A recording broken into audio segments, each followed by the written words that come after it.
স্বাগত জানাচ্ছি খাতুনগঞ্জ থেকে মতিঝিলের সাথে আছেন শামীম জাহেদ।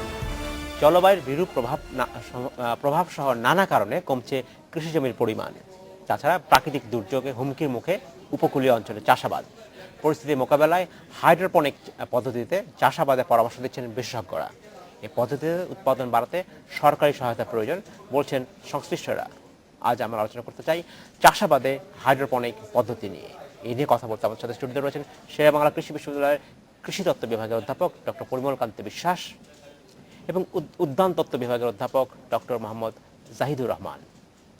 তবে আলোচনা শুরু করার আগে দেখে নেব একটি প্রতিবেদন। হাইড্রোপনিক পদ্ধতিতে মাটি ছাড়াই চাষাবাদ করা হয়। বাড়ির ছাদ, আঙিনা, পতিত জমি বা খোলা জায়গায় এ পদ্ধতিতে চাষ সম্ভব। পানির সাথে কেবল গাছের প্রয়োজনীয় খাবার সরবরাহ করলেই চলে, ফলে কীটনাশক ও সারের দরকার হয় না। অল্প খরচে সবজি, ফল ও ফুলের চাষ করা যায় এই পদ্ধতিতে। এই যে আমার 140টা গাছ মনে করেন ফিল্ডিং করতে গেলে অন্তত 10 থেকে 15% জমি লাগবে। সার, ঔষধ এগুলা অনেক কিছু আর কি দেওয়া লাগে। আর আমার এই জায়গায় শুধুমাত্র 10টা কেমিক্যাল আছে, ওই 10টা কেমিক্যাল আমি ইউজ করি।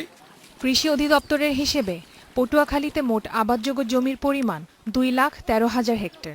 গত 5 বছরে আমন, আউশ ও রবি মৌসুমে মোট জমি কমেছে 11,422 হেক্টর। আউশ মৌসুমেই আবাদযোগ্য জমি কমেছে সবচেয়ে বেশি।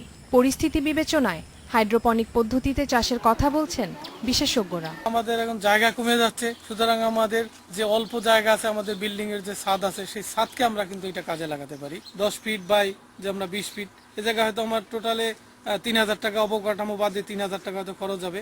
কিন্তু আমি যদি মাঠে করতাম তখন দেখা যাবে যে আমার প্রায় 15,000 টাকার উপরে খরচ যেত। কৃষি গবেষকরা বলছেন হাইড্রোপনিক উপায়ে মৌসুমি ফলের পাশাপাশি অসময়ের ফুল, ফল ও সবজি 12 মাসে উৎপাদন সম্ভব। Independent news desk. প্রতিবেদনটা আমরা দেখলাম ডক্টর জাহিদুর রহমান এবং ডক্টর পরিমল কান্তি বিশ্বাস। আপনাদেরকে স্বাগত জানাচ্ছি অনুষ্ঠানে। কেমন আছেন আপনারা? ডক্টর রহমান, প্রথম প্রশ্ন আপনার কাছে করতে যাচ্ছি। আমরা আমাদের প্রতিবেদন দেখলাম যেখানে বলা হচ্ছে যে হাইড্রোপনিক পদ্ধতিতে কৃষিকাজ বা চাষাবাদ করলে এটা অনেক লাভজনক হবে, কারণ মূল যে কারণ সেটা বাংলাদেশের জমির পরিমাণ কমে যাচ্ছে।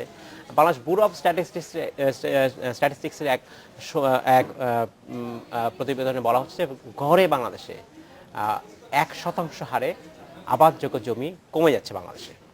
এই প্রেক্ষিতে হাইড্রোপনিক পদ্ধতি কতটা ভূমিকা রাখতে পারে, এবং আমার কাছে মূল যে বিষয় আপনার কাছে আমি জানতে চাইবো সেটা হচ্ছে এর ফলে লার্জ স্কেল কমার্শিয়ালি এই পদ্ধতিতে চাষাবাদ করা সম্ভব কিনা।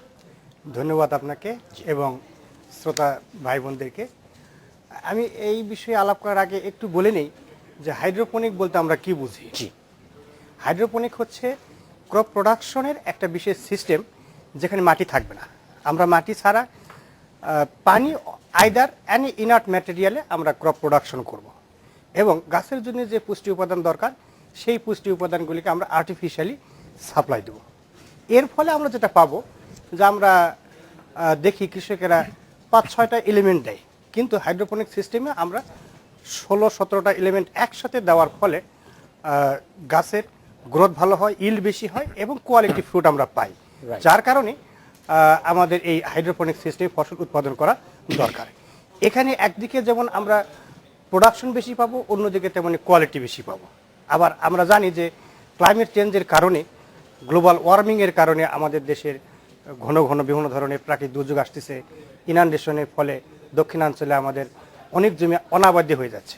এছাড়াও আরবানাইজেশন, ইন্ডাস্ট্রিয়ালাইজেশন এর কারণেও অনেক আবাদি জমি আমাদের নষ্ট হয়ে যাচ্ছে। তাই আমাদের এখন দরকার অল্প জায়গায় কি করে আমরা শাকসবজি, ফলমূল এগুলি চাষবাস করতে পারি, এবং হাইড্রোপনিক হচ্ছে এই ক্লাইমেট স্মার্ট এগ্রিকালচারের একটা বিশেষ সিস্টেম। এই সিস্টেমে আমরা শেরেবাংলা কৃষি বিশ্ববিদ্যালয়ে বাস ইউএসডিএ প্রজেক্টের মাধ্যমে আমি 2009 থেকে সফলভাবে হাইড্রোপনিক চাষ করতে পেরেছি। এবং এখানে আমি শুধু বলবো না যে ছাদে আমরা হাইড্রোপনিক করব, এখানে লার্জ স্কেলে করতেই হবে। এই কারণে যে লার্জ স্কেল আমরা কেন করব, either domestic use or international আমরা মার্কেটে এক্সপোর্ট করব। এই এক্সপোর্ট করতে গেলে আমাদের ওই কোয়ালিটি দরকার যে কোয়ালিটি, এবং লার্জ স্কেলে রাইট, লার্জ স্কেলের জন্য আমাদের অবশ্যই হাইড্রোপনিক সিস্টেম আসতে হবে, কারণ বিদেশে যখন আমরা এক্সপোর্ট করব তখন তার কোয়ালিটি আমাদের দেখতে হবে অবশ্যই, এবং হাইড্রোপনিক সিস্টেমের কোয়ালিটি প্রোডাক্ট উৎপাদন করা সম্ভব। ধন্যবাদ ডক্টর রহমান। আমি আপনার কাছে ফিরে আসবো। ডক্টর বিশ্বাস, আপনার কাছে আমি জানতে চাচ্ছি যে হাইড্রোপনিক পদ্ধতির কথা বলছি, যে মূলত পানিতে কৃষিকাজ হবে, কৃষি চাষাবাদ হবে, মাটির ব্যবহারটা নেই বললেই চলে। সেক্ষেত্রে সকল ফসলই কি সম্ভব, নাকি কোনো বিশেষ ফসলই এটার জন্য বেশি উপযোগী হতে পারে? ধন্যবাদ আপনাকে। জি। আমাদের বাংলাদেশে যে প্রধান ফসলগুলি আছে সেই ফসলগুলির মধ্যে মাঠ ফসল যেগুলি ধান, গম, ভুট্টা, ডাল জাতীয় ফসল, তৈল জাতীয় ফসল যেগুলিকে আমরা বলি, যেগুলিকে লার্জ স্কেলে চাষাবাদ হয় এবং সেগুলি মাটিতেই সেটা করা হয়। সাধারণত এট প্রেজেন্ট আমাদের হাইড্রোপনিক্সের যে টেকনোলজি আছে সেই টেকনোলজি দিয়ে আমরা যদি সেই ধান, গম, ভুট্টা বা ডাল এবং তৈল জাতীয় ফসলগুলি চাষ করতে উদ্যোগী হই, তাহলে কিন্তু এটা একটা হুমকির সম্মুখীন হবো স্বাভাবিকভাবেই।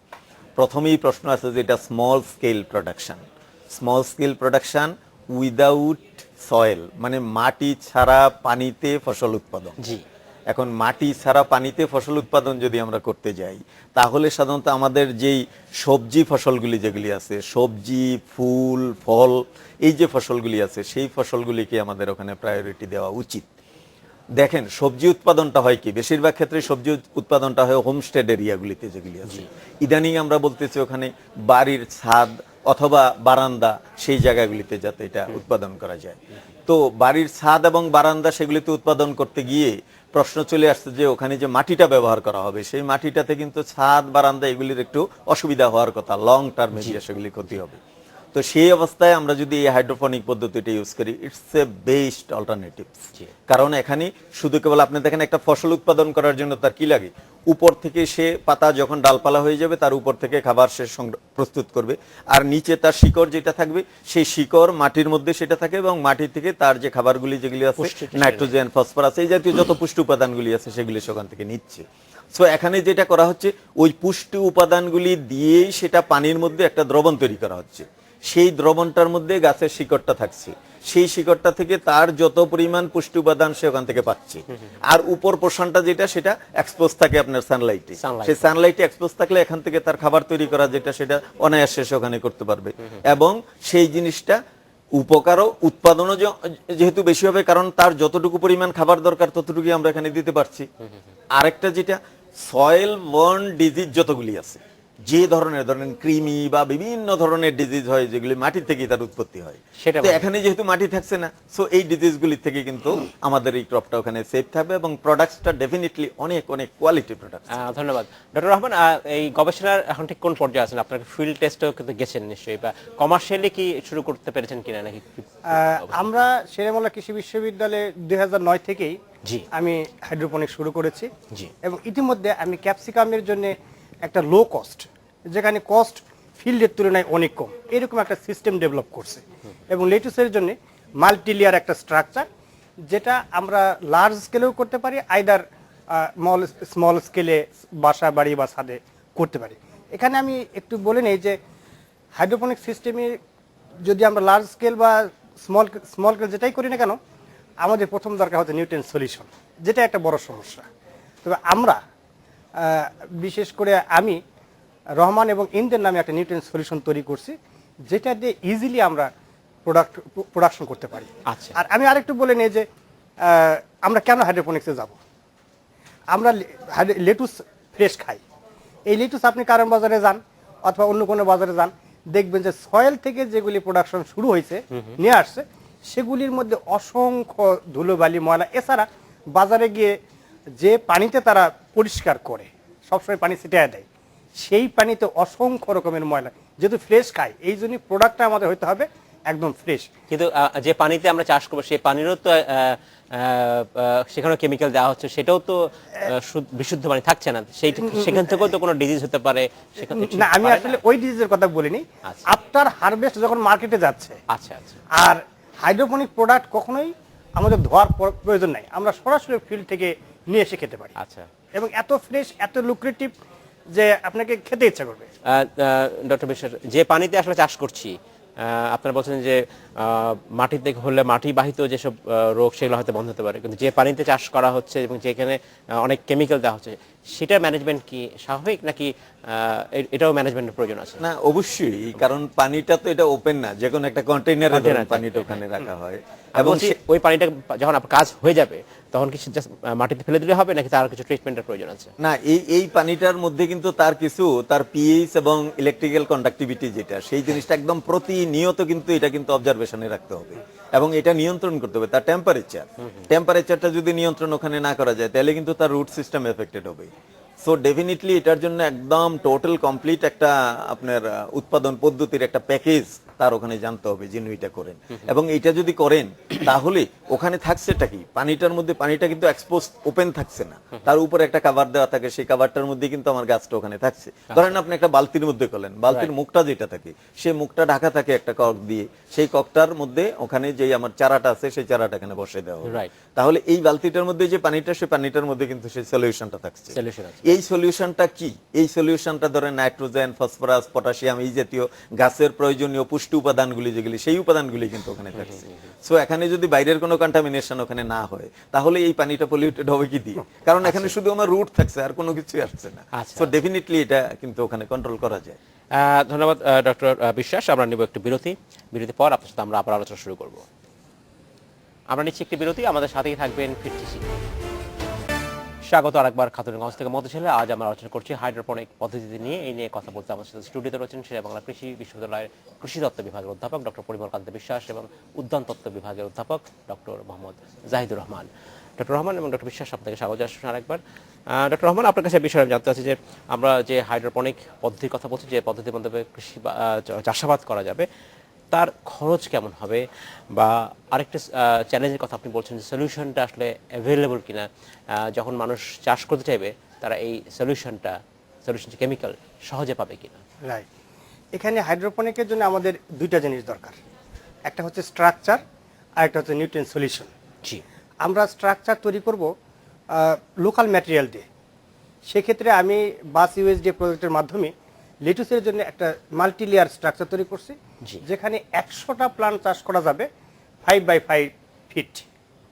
এই মাপের একটা স্ট্রাকচার তৈরি করতে আপনার 2500 থেকে 3000 টাকা খরচ পড়বে এবং এটা লাস্টিং করবে মোর দ্যান 10 ইয়ার্স, কারণ এখানে পিভিসি পাইপ আছে এবং কিছু অ্যাঙ্গেল আছে। এখানে আমি 5টা লেয়ার করছি, 5টা লেয়ারে আমার প্রায় 100 থেকে 120টা গাছ হবে। আচ্ছা। এই 120টা গাছের জন্য আপনি স্ট্রাকচার তৈরি করতেছেন মাত্র 3000 টাকা দিয়ে হাইয়েস্ট।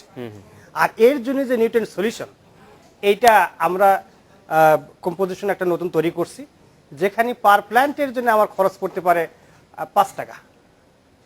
আর এই টোটাল স্ট্রাকচার থেকে আমরা প্রোডাকশন পেতে পারি 15 থেকে 20 কেজি। 15 থেকে 20 কেজি আমরা লেটুস পেতে পারি 1000 থেকে 1500 টাকার মধ্যে। এই যে পানিতে চাষ হবে সেখানে একটি মশা উৎপাদনের সাহায্য করবে না তো? না, এখানে মশা এটা আসলে আমরা পানিটা সার্কুলেট করব, অলওয়েজ সার্কুলেট করবে। আমাদের নিচে থাকবে ট্যাঙ্কি, আচ্ছা। সেই ট্যাঙ্ক থেকে আমরা উপরে ফ্লো দিব, সেই ফ্লোটা আস্তে আস্তে এটা নেক্সট স্থির পানি হবে না, স্থির রাইট, পানি সব সময় সার্কুলেট করবে। জি। এই জন্য এটা মশা হওয়ার সম্ভাবনা নেই। আচ্ছা। আর এটা হচ্ছে লেটুসের জন্য। আর আমরা যদি ক্যাপসিকাম করি, সলিউশনের খরচ কেমন সেটা যেটা বলতেন। সলিউশনের খরচ আমি যেটা বললাম যে এই পার প্ল্যান্টে 5 থেকে 6 টাকা পার প্ল্যান্টের জন্য পড়বে। আচ্ছা, পড়বে। আর ক্যাপসিকামের ক্ষেত্রে এটার আবার স্ট্রাকচার আলাদা। জি, এত বটে। এটা যেহেতু ফ্রুটি ভেজিটেবল, যার কারণে এর একটা ফিজিক্যাল সাপোর্ট দরকার। এই ফিজিক্যাল সাপোর্টের জন্য আমরা কিছু ইনার্ট ম্যাটেরিয়াল দিয়ে একটা বক্স তৈরি করছি, যেটা ফার্মার্স দুইভাবে করতে পারে। একটা হচ্ছে কাঠের তক্তা দিয়ে অথবা স্টাইরোফোম, এগুলোতে তৈরি করতে পারে। এখানে একটা বক্স তৈরি করতে 6 ফিট একটা বক্স তৈরি করতে 3 থেকে 400 টাকা লাগে। আচ্ছা। তার মধ্যে আমরা দিব কোকোপিট, তারপর হচ্ছে চালের ধানের কুড়া, এগুলি দিয়ে তার মধ্যে আমরা নিউট্রিয়েন্ট সলিউশন অ্যাপ্লাই করব। এই ক্যাপসিকামের জন্য যেহেতু এটা 6 মাস একটা ক্রপ, যার কারণে এখানে খরচ পড়বে 3 থেকে 400 টাকা। আচ্ছা। শুধু কালচারের জন্য।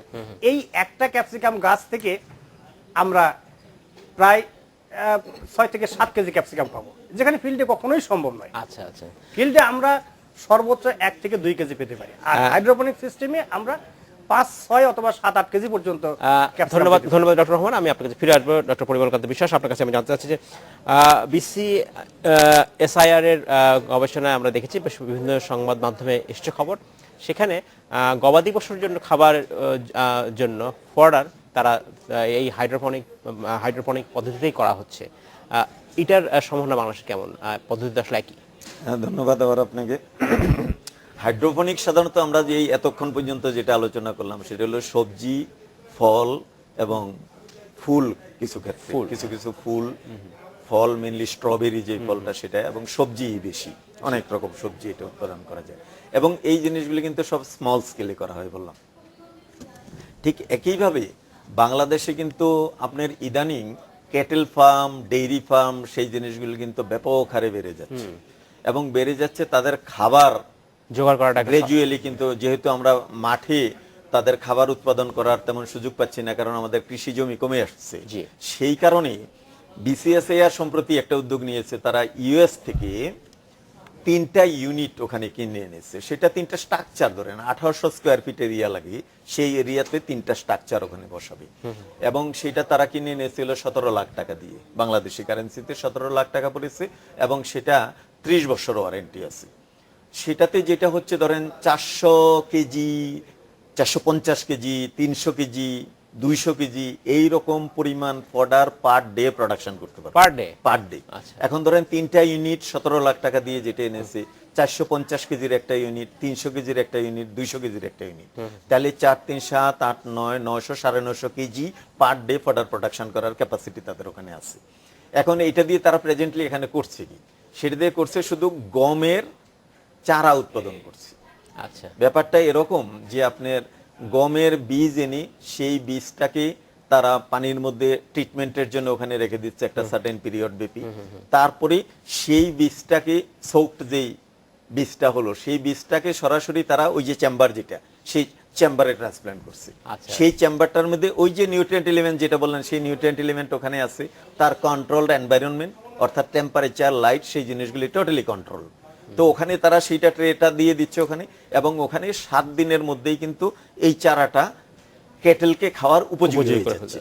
তো এইভাবে 1 কেজি বীজ থেকে 7 কেজি পর্যন্ত ফডার ওখানে উৎপাদন করা সম্ভব হচ্ছে, এবং তারা বলছে তাতে তো খরচ তাদের ইনিশিয়ালি কষ্ট অনেক বেশি, বাট লং টার্মে গিয়ে সেটা কমবে, এবং এতে মিল্ক প্রোডাকশন এটলিস্ট 50%। ধন্যবাদ ডক্টর বিশ্বাস। জনাব রহমান, আমার হাতে সময় খুবই কম। যে বিষয়ে জানতে চাচ্ছিলাম যে সলিউশন, নিউট্রিয়েন্ট সলিউশন, সেটা আসলে অ্যাভেলেবল কিনা? এখন দেখুন, নিউট্রিয়েন্ট সলিউশন এখনো ওইভাবে বাজারে অ্যাভেলেবল হয়নি। রাইট। তবে আমি যে সলিউশনটা তৈরি করছি সেটা মাত্র 4টা কেমিক্যাল দিয়ে ইজিলি যে কোনো ফার্মার্স অথবা যে কোনো যারা ফার্ম মালিক আছে তারা ইজিলি তৈরি করতে পারে। আচ্ছা, এটা খুবই সহজ, এবং আমি এটা শেরেবাংলা কৃষি বিশ্ববিদ্যালয়ে অনুপাতে কোনো কম বেশি হলে কোনো ক্ষতি করবে কিনা? তেমন ক্ষতি করবে না। আচ্ছা, আমি ওইভাবেই this nutrient solution for the topics, অর্থাৎ বাংলাদেশের জন্য স্পেশালি আমি এটা এই সলিউশনটা যদি কম প্রাইসে যদি বাজারজাত করে দেওয়া যায়, আমি সেটাই বলছি, বাজারজাত না হলে তো আসলে এটা অ্যাভেলেবল হবে না। এটা যতক্ষণ পর্যন্ত আমরা বাজারে না ছাড়বো ততক্ষণ পর্যন্ত আসলে হাইড্রোপনিকের সাকসেস আসবে, এবং এর জনপ্রিয়তা আসলে প্রমাণিত হবে না, সেটা হবে। এই জন্য আমাদের নিউট্রিয়েন্ট সলিউশনের উপর সবচেয়ে বেশি গুরুত্ব দিতে হবে, এবং আমি 2009 থেকে প্রায় 6 বছর শুধু নিউট্রিয়েন্ট সলিউশন নিয়েই কাজ করছি, এবং ফাইনালি আমি একটা কম্পোজিশন পেয়ে গেছি, এবং এটা আমরা বাজারজাত করতে পারলে ধন্যবাদ। ধন্যবাদ ডক্টর রহমান। আমরা আশা করব যে উদ্দেশ্য নিয়ে আপনারা গবেষণা করেছেন সেই গবেষণা সফল হবে, এবং হাইড্রোপনিক পদ্ধতিতে চাষাবাদ হবে, এবং যেখানে প্রয়োজন এবং সলিউশন যেটা বলছি সেটাও অ্যাভেলেবল হয় বাজারে। অসংখ্য ধন্যবাদ ডক্টর রহমান, ডক্টর বিশ্বাস, আপনাকে অসংখ্য ধন্যবাদ। এই ছিল আজকের আমাদের খাতুনগঞ্জ থেকে মধ্যে ছিল। আমাদের সাথেই থাকবেন, দেখা হবে আবার।